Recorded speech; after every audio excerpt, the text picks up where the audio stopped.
and then going into the season? Because I think there needs to be some changes out there. Yeah, they've got a 40-man roster, right? They have 10 outfielders on the 40-man roster. I mean, that's pretty ridiculous. Normally teams have 5, maybe 6, and they're Yeah. at 10. So, and I don't think, we know like a Marco Luciano, a Luis Matos are out of options next spring. So you can't just sort of keep them at AAA. They got to be on the team or they're going to be on waivers. And, so I think you're going to see that roster change. I don't think it's going to be 10 outfielders for very long. They're going to have to create space for other people they acquire if they want to rule 5 somebody or whatever.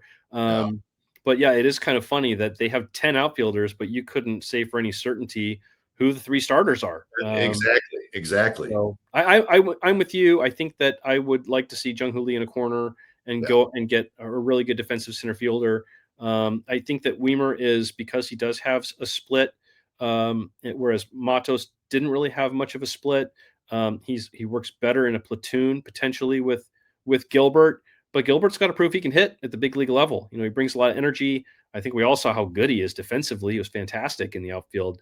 But there's a lot he's got to prove too. And I think that they're going to still look for other ways that they can, maybe try to improve the outfield. If they have to trade a Ramos to get what they want from a pitching standpoint, then maybe they have to go out and get another outfielder. But you enter the off season and you just try to create as many avenues to improve the team as you can. And I do think they would trade off this major league roster. I do too. I mean, I think you may have to. So I'm interested in the outfield, but second base, is it a spot of need or not? Is Casey Schmidt the answer? What do you think? It's more of a spot now than it was 24 hours ago. Now that we learned that he needed wrist surgery, and he's going to be out 8 to 10 weeks, which means he's, not going to really be ready. He'll be slow played through spring training.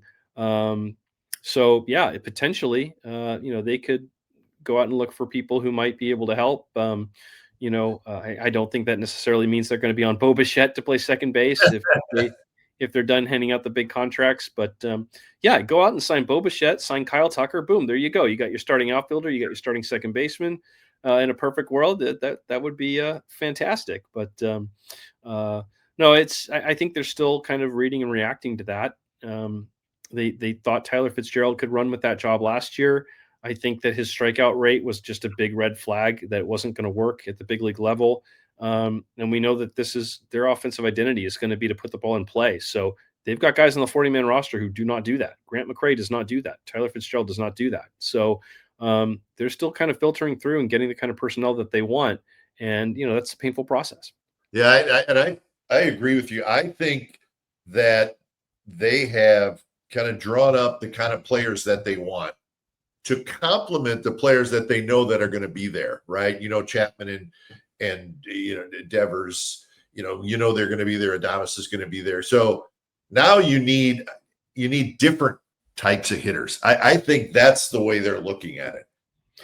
Because Chapman's going to strike out a fair amount. Willie Adames is going to strike out a fair amount. Rafael Devers struck out the most he's ever struck out in his career last year. I mean, you're going to have a trade-off for the power production with those guys. And you always want to have a complementary lineup, a complementary offense. And you have guys who can put the ball in play and can turn a lineup over and can make things happen on the bases. You want a well-rounded lineup. And I think that's what they're still working towards. Yeah. And that's not easy to get in one off season, right? I mean, listen, it may take some time to get 3 or 4 players that you really like and you like that style, defense, speed, get after it a little bit to mesh with these other guys. I don't know that you can just go out and get 3 or 4 of those guys in one off season. I don't think that's realistic. But so last question for you, Bags, and then I'll let you go. What are you going to be watching for from the new manager when you get to spring training? What won't I be watching? I mean, every day could be a big story. Normally I'll cover, maybe all of spring training, take a week off in the middle, last couple of years to be able to, keep some powder dry to make more trips during the season. I haven't been there for as much as spring training. I kind of feel like I need to be there every day. I mean, every day is going to be something new. What am I looking for? It's hard for me to say because I think the answer is everything. How is he gonna? I think that there's been so much written and said already about how he's going to interface with major league players. And I do think that he's going to get a lot of buy-in really quickly. But, it's going to be real easy if he holds that first meeting and he's got Dusty Baker on one shoulder and Bruce Bochy on the other. He's got a lot of kind of infrastructure around him. Not that he necessarily needs the training wheels, but he is riding the bike for the first time. So it's the same sport. It's different athletes. I think it's pretty cool. Heard the other day that he is going to be going to the Dominican Republic, to the Giants Academy. Maybe he already has. I'm not sure. They still haven't announced the coaching staff because they're still working on the last couple spots, but we know most of it. When they finally announce the staff, I think we'll be able to get, Tony Vitello on a Zoom call or whatever, and we can ask him about some of this stuff. But he and Frank Anderson are going to the Dominican. That's going to be important. A big part of his job is going to be managing, players from Venezuela, players from the Dominican. Those players weren't, undergraduates at the University of Tennessee. So, he's going to definitely have a lot to, what are his boundaries? How much does he push to try to, empty the tank to win every day, which is the way you had to win in college.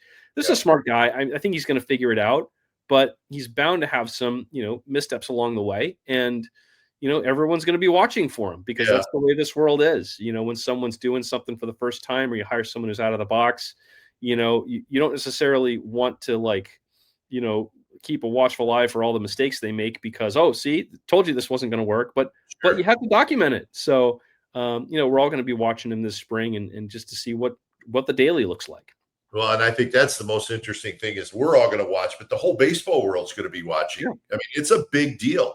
And I think spring training is going to be a lot of fun and it's going to be very interesting. And we'll find out who's on the Giants roster, which we're not sure just yet, but maybe it'll all start coming together next week at the winter meeting. So, Bags, I'll tell you what, I have one wish. I have one wish for the winter meetings. You know what it is? What?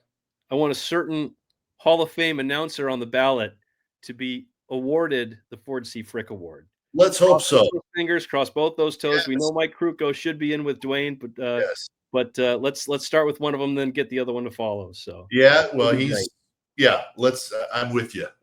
I know you've been very supportive of him, and you've been very supportive of the entire Kuiper family, and we've always appreciated that, Bags. But let's see. Maybe this is the year he gets in. Certainly deserves it. Let's hope so. So, Bags, you can find my loyalty with Kringle. That's what this is all about. I know.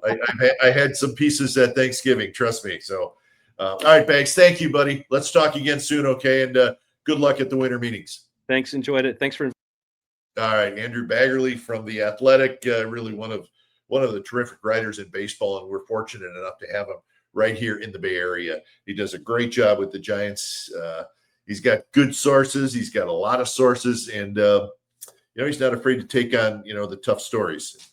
That's what makes him a terrific writer. So thanks to Bags. He was good. I knew he would be.